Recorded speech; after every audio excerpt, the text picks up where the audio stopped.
Теленок уже не первый час блуждал по улицам одного портового городишки. Куда идти? Зачем? Но идти куда-то надо было. Ведь стоило на минутку остановиться, как ветер пронизывал до костей, несмотря на плотную шкурку. Животное озиралось по сторонам, стремясь увидеть знакомые места. Но, увы, вместо бескрайних лугов вокруг были только какие-то непонятные и даже немного пугающие каменные постройки. Вместо привычной мягкой земли — твердые камни мостовой, которые больно ранили нежные копытца. Да, теленок потерялся. Он уже не первый час старался найти дорогу к дому. Но у него это никак не получалось. А вот погода явно начинала портиться. Когда задул ветер, животное даже обрадовалось. Ну, наконец-то, будет не так жарко, да и назойливые мухи хотя бы на несколько часов оставят в покое. Однако ветер усиливался с каждой минутой. Небо заволакивало темными и страшными на вид тучами. Вот-вот должен был пойти дождь. Теленку становилось по-настоящему страшно. Да все местные жители попрятались с наступлением непогоды. Никому было обратиться за помощью. Наконец теленок подошел к морю. Он и раньше его видел. Правда, всегда издалека. Да и таким бурным оно никогда не было. Если, когда теленок смотрел на море с луга в хорошую погоду, оно всегда ассоциировалось у него со спокойствием, то теперь бурлящая вода напоминала ему о чем-то страшном. Но между тем она прямо манила к себе. Хотя нет, манила к себе все же не вода. Теленок только сейчас осознал, что после каждой волны на поверхности остается что-то белое. Может, это такое морское молоко, подумало животное. Теленок вдруг осознал, что он ничего не ел уже много часов.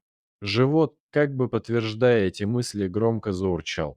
Несколько минут теленок думал. А потом, наконец, решился действовать. Все-таки интересно было узнать, а что за вкус такой у морского молока.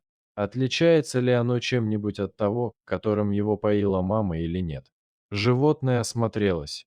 Неподалеку от того места, где оно стояло, к воде спускалось несколько ступенек. Конечно же, теленок не знал, что в хорошую погоду сюда причаливали рыбаки на своих небольших лодочках. Правда, сейчас все плавсредства были вытащены на берег. Ни один, даже самый опытный и бесстрашный моряк не рискнул бы выйти на промысел в такую ненастную погоду. Поэтому и опасных действий теленка, естественно, никто не заметил.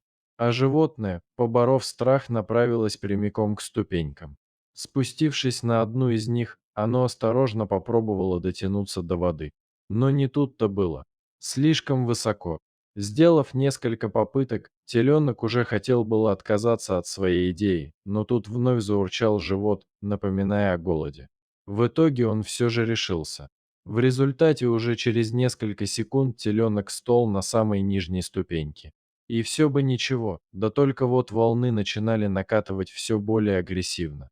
Одна из них даже на мгновение полностью скрыла ноги животного под собой, лишь чудом не утащив его в морскую бездну. Он не придал этому никакого значения. И, как показала практика, напрасно. Слишком увлечен был теленок попыткой дотянуться до морского молока, чтобы осознавать всю опасность положения, в котором он находился. Наконец животное увидело заветное белое пятнышко на воде и потянулось к нему губами. Увы, вместо приятного нежного вкуса во рту сразу же появился соленый привкус и горечь. Теленок отпрянул от молока, как будто от чего-то горячего. «Ну уж нет», — подумал малыш. «Совсем невкусное у моря молоко. Надо бы уходить отсюда». Подумать было легче, чем сделать. Теленок попробовал развернуться. Не получилось. Более того, на лестницу одна за другой накатили две большие волны, которые едва не смыли животное. Теленок не на шутку испугался. Никогда он не испытывал такого неприятного чувства. Впервые он понял, что его жизни угрожает реальная опасность. Он в панике стал метаться по небольшой площадке. Вот тут-то это и случилось. На берег набежала особенно сильная волна. Моряки ласково и в то же время со страхом называют их девяточками. Теленок потеря опору. На миг его приподняло над ступеньками. В следующее мгновение волна упрямо понесла его в море. Он лишь успел чиркнуть передними копытами по нижней ступеньке. Животное объял настоящий ужас. Вокруг была какая-то постоянно меняющаяся темнота. Теленок попробовал сделать вдох, но вместо свежего воздуха в легкие попала вода. Через мгновение животное больно приложило о причал.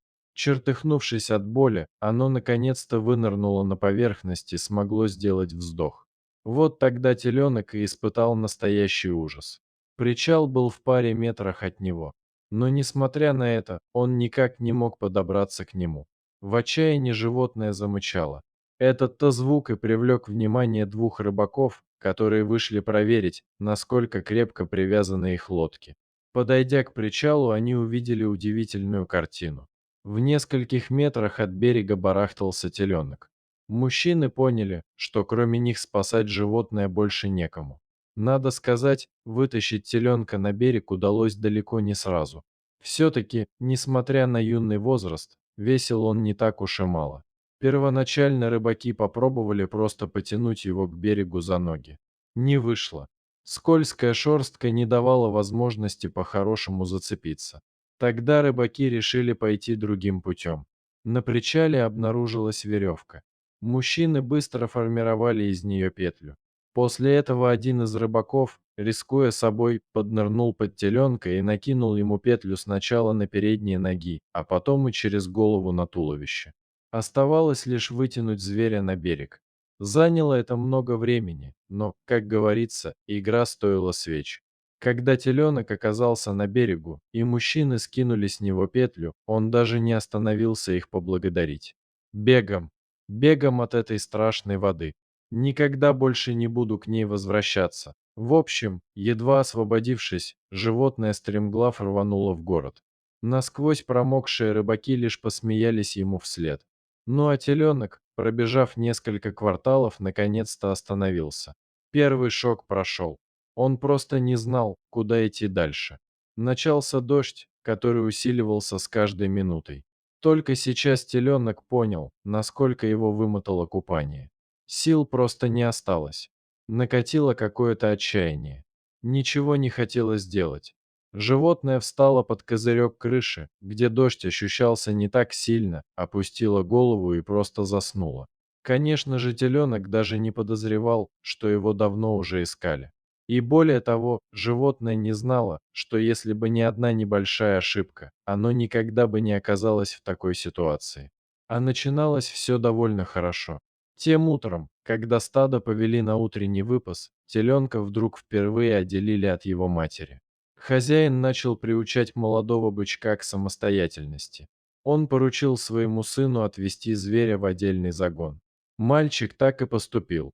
Да вот только уж больно хотелось пареньку успеть поиграть со своими друзьями, пока не начался шторм. Поэтому парень все делал в спешке. Да, он выполнил поручение отца. Но при этом, когда закрывал калитку, забыл проверить прочность узелка, дверка подвязывалась на веревочку. Теленок первоначально с интересом озирался по сторонам. Все-таки место было новое, необычное, но вроде как не опасное. Привыкнув к нему, животное стало искать пропитание. А вот с этим здесь было туговато. Конечно, травка росла на земле. Но могла ли она сравниться с той сочной луговой зеленью, к которой он привык? Поэтому уже через час нахождения в загоне бычок стал искать, где бы найти траву повкуснее. Вскоре она отыскалась. Прямо за калиткой. Но вот дотянуться до нее у животного никак не получалось. Поэтому оно попробовало отодвинуть саму дверку. Плохо завязанный узел сопротивлялся недолго. В результате теленок вырвался на свободу. Ну а дальше свою роль сыграло простое любопытство. Вдоволь наевшись, бычок огляделся. Вдалеке виднелось море. Животное настолько привыкло, что между ним и манящей к себе синей гладью был забор, что первоначально даже удивилось, не увидев ограды в обозримом пространстве. И уж больно захотелось теленку хоть раз в жизни подойти близко к морю. Ну а дальше все по классике. Когда бычок понял, что не узнает местность вокруг себя, он попытался вернуться. В результате свернул не на ту дорогу и оказался в городе. Искать его стали ближе к вечеру. Хозяин послал своего сына привести теленка обратно в общий загон, чтобы спрятать от надвигающегося шторма. Придя в то место, где он его оставил, мальчик к своему ужасу не обнаружил животное. Пришлось идти с повинной к отцу. Мужчина не стал ругать паренька. Во-первых, раньше сам таким был. Во-вторых, он прекрасно понимал, что сначала надо отыскать потеряшку, а уже потом выяснять причину его исчезновения. В общем, в течение получаса с фермы выдвинулась целая делегация. Одни отправились обследовать ближайшие поля, другие решили пройтись по соседним хозяйствам, третьи двинулись к ближайшему лесу. Сам хозяин по какому-то наитию или интуиции пошел в сторону города, хотя умом он понимал, что отыскать теленка здесь шансов мало. Но при этом мужчина упрямо двигался вперед. Вскоре он повстречал знакомых рыбаков, которые со смехом рассказали ему, что буквально полчаса назад им пришлось вытаскивать теленка из штормового моря. Мужчина понял, что он на верном пути. Он стал обследовать квартал за кварталом, но найти потерявшееся животное ему никак не удавалось. Хозяин был уже на грани отчаяния. Дождь лил все сильнее. На город опустились сначала сумерки, а потом и вовсе непроглядная тьма. Наконец мужчина решил отложить поиски до утра и вернуться к себе на ферму. Он встал под козырек крыши, чтобы немного передохнуть и обсохнуть. Вот тут-то он и услышал посапывание неподалеку от себя. Присмотрелся. Его пропажа лежала рядом и мирно спала. Хозяин не знал, смеяться ему или плакать. Благо неподалеку от того места жил один его знакомый, который помог мужчине доставить на прицепе обессиленное животное обратно к нему на ферму. Наутро теленок проснулся и сначала не понял даже, где находится. Ярко светило солнце, а вокруг знакомый луг. Бычок так обрадовался, что принялся весело скакать от нахлынувших на него чувств. Во время одного такого прыжка взгляд его упал на синеющее вдалеке море. «Ну уж нет», — подумал теленок. «Больше я туда никогда не пойду, мне и здесь хорошо».